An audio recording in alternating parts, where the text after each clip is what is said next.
Hi friends, அஸ்ஸலாமு அலைக்கும். Welcome to Manshifa's world. இன்றைக்கி நம்ம ரொம்பவே டேஸ்டியாக சிக்கன் கிரேவி எப்படி செய்கிறதுன்றது தான் பார்க்க போகிறோம். சாதத்துக்கு மட்டும் இல்லை, சப்பாத்தி, குஸ்கா இந்த மாதிரி எல்லாத்துக்குமே இது செம்ம பர்ஃபெக்ட் காம்பினேஷன்னே சொல்லலாம். அந்தளவுக்கு இது டேஸ்ட்டாக இருக்கும். டேஸ்ட்டுக்கு மட்டும் இல்லை, இது மாதிரி மட்டும் செஞ்சு வச்சு பாருங்கள், உங்கள் வீட்டில் இருக்க பானை சோறும் காலியாகிடும். கல்யாண வீடுனாலே மோஸ்ட்லி இந்த மாதிரி தான் செய்வாங்க. கண்டிப்பாக நீங்களும் ட்ரை பண்ணி பார்த்துட்டு எப்படி இருந்துச்சுன்னு சொல்லுங்கள். ஃபஸ்ட் அந்த சிக்கன் கிரேவி செய்கிறதுக்கு நம்ம 1 ஸ்பூன் மிளகும் 1.5 ஸ்பூனில் ஜீரகமும், ஸ்பூன் பார்த்தாலே தெரியும், அந்தளவுக்கு நம்ம எடுத்து நல்லா கொஞ்சம் வறுத்துக்கலாம். உங்களுக்கு எந்த அளவு அப்படின்னு உங்களுக்கு ஒரு கன்ஃபியூஷன் இருந்துச்சுன்னா, நீங்கள் எடுக்கக்கூடிய ஜீரகத்தோட பாதி அளவுக்கு மிளகு எடுத்துக்கோங்க. நான் இப்போ எடுத்துருக்க சிக்கன் 1/2 kg தான் செய்ய போகிறேன்.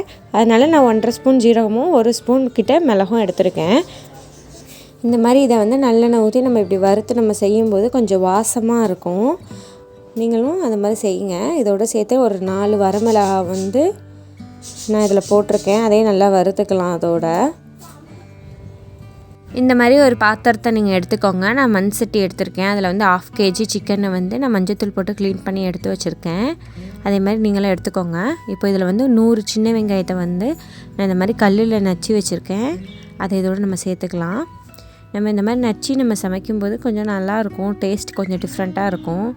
அதனால் நீங்கள் இந்த மாதிரி பண்ணி பாருங்கள். நம்ம வறுத்து எடுத்து வச்சுருந்த அந்த மிளகு, ஜீரகம், வரமிளகாய் இது 3யுமே நான் நசுக்கிற கல்லில் வச்சு ரொம்ப ஃபைனாக பவுட்ரு மாதிரி பண்ணாமல் இந்த மாதிரி ஒன்றுமின்னுமாக இந்த மாதிரி நசுக்கி வச்சுருக்கேன். அதை இதோட நம்ம சேர்த்துக்கலாம். சேர்த்து இது எல்லாத்தையும் நம்ம மிக்ஸ் பண்ணி விட்டுக்கலாம்.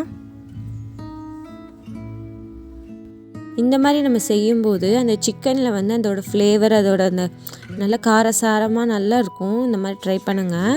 இப்போ இதோடு சேர்த்து நான் ஒரு கருவேப்பிலை கொத்தை இதில் உருவி போட்டிருக்கேன். நல்லா இது எல்லாத்தையுமே ஒன்றோடு ஒன்று நல்லா நம்ம இது பண்ணி விட்டுக்கலாம். இதில் ஒரு 5-6 பூண்டை இந்த மாதிரி நான் நச்சு எடுத்திருக்கேன். அதையும் இதோட நல்லா நம்ம சேர்த்து வச்சுக்கலாம். அப்புறம் இதில் தேவையான அளவு நம்ம உப்பு போட்டுக்கலாம். உப்பு போட்டு இதை நல்லா எல்லாத்தையும் ஒன்றோட ஒன்று நல்லா மிக்ஸ் பண்ணி இதை நான் வாழை இலை வச்சு மூடியிருக்கேன்.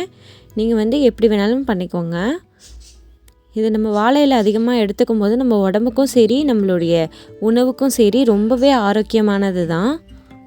இப்படியே ஒரு 15 நிமிஷம் அதில் ஊறட்டும், விட்டுறலாம். ஒரு 15 நிமிஷம் கழித்து நான் இந்த மாதிரி ஒரு சட்டியை வச்சுருக்கேன். இது நல்லா ஹீட் ஆகட்டும். ஹீட் ஆனோட்டி நம்மளுக்கு தேவையான அளவு நல்லெண்ணெய் எடுத்துக்கலாம். இது நல்லா சுருள இதில் கிண்டுற மாதிரி இருந்துச்சுன்னா நீங்கள் கொஞ்சம் நிறையவே நல்லெண்ணெய் ஊற்றிக்கோங்க. அது உடம்புக்கு ரொம்ப நல்லது தான், கெடுதல் கிடையாது. இதில் ஒரு துண்டு பட்டை போட்டிருக்கேன். அதில் கொஞ்சமாக ஜீரகமும் போட்டு ஒரு 1/2 டீஸ்பூன் போட்டு இதில் 100 சின்ன வெங்காயத்தையும் திரும்பி நசுக்கி வச்சுருக்கேன். அதையும் இதோட சேர்த்துக்கலாம்.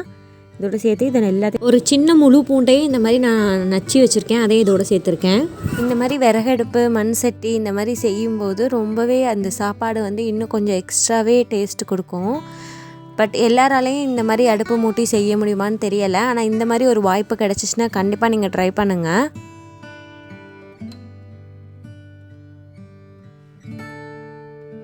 இதில் இப்போ நான் ஒரு தக்காளி தான் சேர்த்துருக்கேன். இதை இந்த மாதிரி கட் பண்ணி எடுத்துக்கோங்க. இதையும் இதோட நல்லா போட்டு வதக்கிக்கலாம். இதில் அதிகமாக தக்காளி சேர்த்தோம்னா அப்புறம் கொஞ்சம் புளிப்பாக இருக்கிற மாதிரி இருக்கும். அதனால் முடிஞ்சளவு தக்காளி கொஞ்சமாகவே போட்டுக்கோங்க. உங்களுக்கு கிரேவி அதிகமாக வேணும்னு நீங்கள் நினச்சிங்கன்னா நீங்கள் இந்த வெங்காயமும் தக்காளியும் 2மே நீங்கள் அதிகமாக எடுத்துக்கலாம். இப்போ நம்ம ஊற வச்சிருந்த இந்த சிக்கனை நம்ம இப்போ எடுத்துக்கலாம். இந்த மாதிரி நம்ம ஊற வச்சு செய்யும்போது அது ரொம்பவே நல்லாயிருக்கும். கண்டிப்பாக நீங்கள் செஞ்சு பாருங்கள். நல்லா வெங்காயம், தக்காளி எல்லாமே நல்லா வதங்கிடுச்சு. இப்போ இதை நம்ம இதோட ஒன்று சேர்த்துக்கலாம். இது நல்லா ஒன்று சேர்த்ததுக்கப்புறம் இதை நல்லா ஒரு கிளறி விட்டுக்கலாம். இப்போ நம்ம கருவேப்பிலை இதெல்லாம் ஆட் பண்ணியிருக்கிறது நல்ல ஃப்ளேவர் நல்லா இருக்கும். அதோட மசியும் போது நல்லா வதக்குனதுக்கப்புறம் நம்ம அது மேலே ஒரு வாழை இலையை போட்டு நான் மூடி வச்சுருக்கேன். நீங்கள் ஏதாவது தட்டு வச்சு கூட நீங்கள் மூடிடலாம். அது தண்ணி வரட்டும். அதோட தண்ணி அந்த சிக்கனோட தண்ணியிலே அது வேகட்டும். ஏன்னா சிக்கன்லேயே தண்ணி விடும்ல, அதனால் அந்த சிக்கனோட தண்ணியிலே அது வேகட்டும். அதுக்கப்புறம் நமக்கு தேவையான அளவு நம்ம தண்ணி ஆட் பண்ணிக்கலாம்.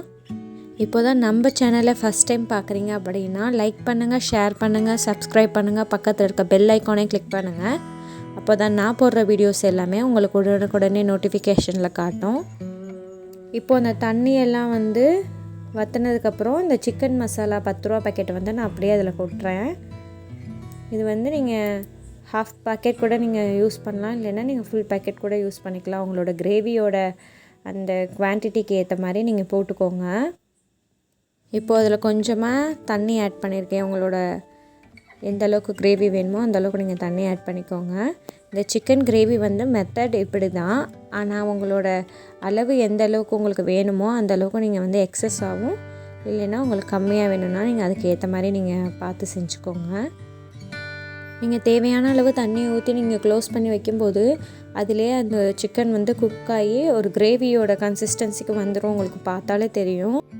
இந்த மாதிரி உங்களுக்கு வந்ததுக்கப்புறம் உங்களுக்கு அந்த ஸ்மெல்லே உங்களுக்கு தெரியும் அது எந்த அளவுக்கு டேஸ்ட் கொடுக்கும் அப்படின்றது. கண்டிப்பாக இதே மாதிரி நீங்களும் செஞ்சு பாருங்கள். இப்போ லாஸ்ட்டாக உங்களுக்கு இந்த கன்சிஸ்டன்சிக்கு வந்ததுக்கப்புறம் அதில் 1/2 ஸ்பூன் மிளகுத்தூளும் 1/2 ஸ்பூன் ஜீரகத்தூளும் நான் இதில் ஆட் பண்ணியிருக்கேன். அதை வந்து போட்டு நம்ம நல்லா அதை கிளறி விட்டுக்கலாம். உங்களுக்கு இன்னும் நல்லா சுருள வேணும் அப்படின்னு நினச்சிங்கன்னா நீங்கள் இப்போ வந்து நல்லெண்ணெய் ஆட் பண்ணிக்கோங்க. ஆட் பண்ணி இன்னும் நல்லா சுருள கிண்டுங்க. இப்போ எனக்கு இந்த லெவல் போதும், அதனால் நான் இதில் கொத்தமல்லி தலையை தூவி விட்டு நான் ஆஃப் பண்ணிடுறேன். கண்டிப்பாக அவங்க எல்லாேருக்கும் பிடிக்கும்னு நினைக்கிறேன். பிடிச்சிருந்தால் லைக் பண்ணுங்கள், ஷேர் பண்ணுங்கள், சப்ஸ்கிரைப் பண்ணுங்கள், பக்கத்தில் இருக்க பெல் ஐக்கானே கிளிக் பண்ணுங்கள். அண்ட் இந்த சிக்கன் கிரேவி எப்படி இருந்துச்சுன்னு கமெண்ட் பாக்ஸ்லேயும் சொல்லுங்கள்.